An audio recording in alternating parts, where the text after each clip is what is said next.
ఖచ్చితంగా పవన్ కళ్యాణ్ గారు ఆయన తీసుకున్న నిర్ణయం మీద, ఆయన ఇచ్చిన మాట మీద నిలబడితే మేము కూడా హర్షిస్తాం. ఎందుకంటే ఇంతవరకు ఆయన ప్రజారాజ్యం పార్టీ పెట్టినప్పటి నుంచి ఇంతవరకు ఇచ్చిన ఒక వాగ్దానం మీద కూడా నిలబడలేదు. ఎప్పటికప్పుడు ఆయన వాగ్దానాలు మారుస్తున్నాడు కాబట్టి అతని మాట మీద నిలకడలేదు కాబట్టి నమ్మే పరిస్థితి లేదు. కానీ చంద్రబాబు నాయుడు గారి మోసాల్ని, ఈ రాష్ట్రాన్ని అధోగతి పాలు చేస్తున్న విధానాన్ని కనుక పవన్ కళ్యాణ్ గారు ప్రశ్నిస్తే ఖచ్చితంగా మేము హర్షిస్తాం, సపోర్ట్ చేస్తాం. అసలు సిగ్గులేని ప్రభుత్వం, సిగ్గులేని మంత్రులు అంటే వీళ్ళే అని చెప్పచ్చు.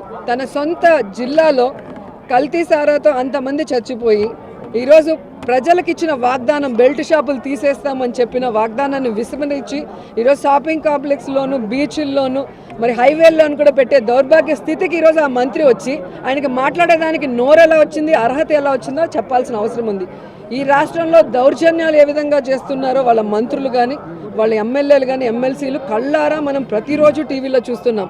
కాబట్టి తప్పు మీరు చేసి గురువిగించేలాగా దాని కిందన్న మచ్చ తెలియదంట. అది ప్రతి ఒక్కరిని మాట్లాడినట్టు ఈరోజు కొల్లి రవీంద్ర మాట్లాడినా, రావుల్ కిషోర్ మాట్లాడినా, ఏ మంత్రి మాట్లాడినా పరిస్థితి అలాగే ఉంది. సో వారి పార్టీలో ఉన్న జానిమూన్ మీద ఎలా దౌర్జన్యం చేశారో చూసాం, వాళ్ళ పార్టీలో ఉన్న మేయర్ని ఎలా చంపుకున్నారో చూసాం, అలాగే అఫీషియల్స్ని ఎలా కొట్టి బెదిరిస్తున్నారో చూస్తున్నాం. అండ్ ప్రతిపక్ష నేతల మీద ఏ విధంగా తప్పుడు కేసులు పెట్టి వాళ్ళని బెదిరించి భయపెట్టి పార్టీలోకి లాక్కోవాలనుకుంటున్నారో కూడా చూస్తున్నాం. కాబట్టి దౌర్జన్యాలు, అవినీతి, తప్పుడు వాగ్దానాలు, మోసాలు అనేది పేటెంట్ హక్కు చంద్రబాబు నాయుడుకి, ఆయన పార్టీలో ఉన్న వాళ్ళకి. ఈరోజు వాళ్ళ ప్రభుత్వం ఎలా ఉంది అంటే 3 అబద్ధాలు 6 మోసాల్లాగా ఉంది. సో ఇదే కొనసాగిస్తే మాత్రం ప్రజలు తరిమి కొట్టే పరిస్థితి వస్తుంది.